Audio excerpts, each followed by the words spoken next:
चिंता चिता समान। एक गांव में एक पहलवान रहता था। यह पहलवान पूरा दिन खाता पीता, कसरत करता, दंड लगाता और रात को गांव के हनुमान मंदिर में पड़ा रहता था। इसके अलावा उसे और कोई काम था नहीं। गांव के लोगों को पहलवान बहुत पसंद था, क्योंकि इस पहलवान की वजह से उस गांव में कोई भी चोरी चकारी या लूटपाट करने की हिम्मत नहीं करता था। ऊपर से पहलवान की वजह से उस गांव की ख्याति अड़ोस पड़ोस के कई और गांव में भी फैली थी, इसलिए यह पहलवान गांव में सबका चाहता बन बैठा था। इस पहलवान को हम घमंडी तो नहीं कह सकते, लेकिन यह पहलवान मिजाज से थोड़ा शरारती था। मंदिर के पास से होकर जाने वाला रास्ता इस गांव में रहने वाले राजा के बाहर आने जाने के लिए एकमात्र मुख्य रास्ता था। जब जब राजा अपने हाथी पर सवार होकर इस रास्ते से गुजरता था तो पहलवान अपनी शरारत करता था। पहलवान उस हाथी की पूंछ पकड़कर लटक जाता था और वह इतना बलवान था कि हाथी उसे गिराने की कई नाकाम कोशिश करता, लेकिन पहलवान टस से मस ना होता और इस तरह से राजा गांव वालों के हंसी के पात्र बन जाता था। राजा पहलवान की इन हरकतों से बहुत परेशान हो गया था। राजा ने एक दिन अपनी सभा बुलाई और अपने सबसे समझदार मंत्री को इस बारे में बताएं और उसके लिए कोई उपाय निकालने के लिए कहा।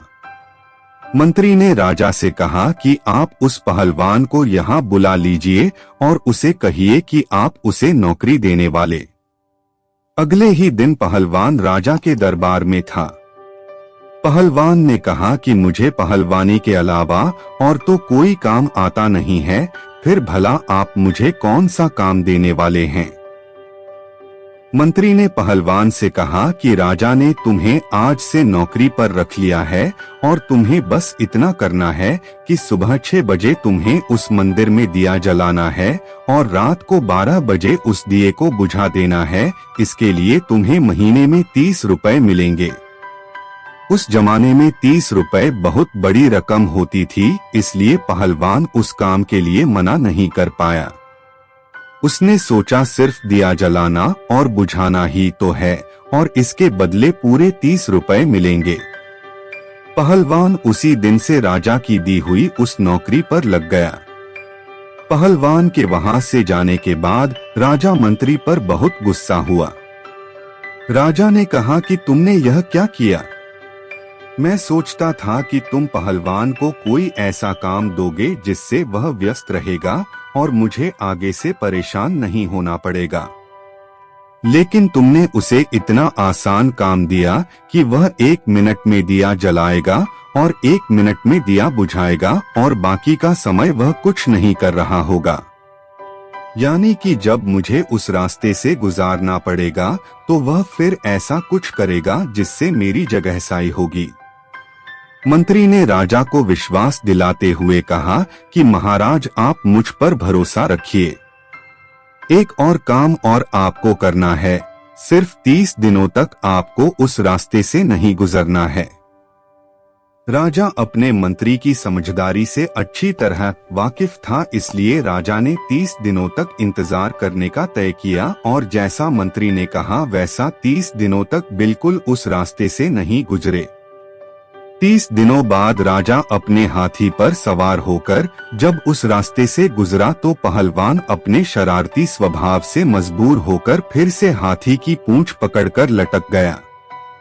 लेकिन कुछ ही मिनटों में हाथी ने उसे पैर से ठोकर मारकर गिरा दिया और इस बार राजा की नहीं बल्कि पहलवान की जगहसाई हुई। सभी लोग, पहलवान और खुद राजा भी यह देखकर हैरान था कि ऐसा चमत्कार कैसे हुआ। राजा अपना सफर खत्म करके जब अपने महल लौटा तो उसने अपने मंत्री को यह सारी बात बताई और पूछा कि मुझे बिल्कुल समझ में नहीं आया कि यह चमत्कार कैसे हुआ।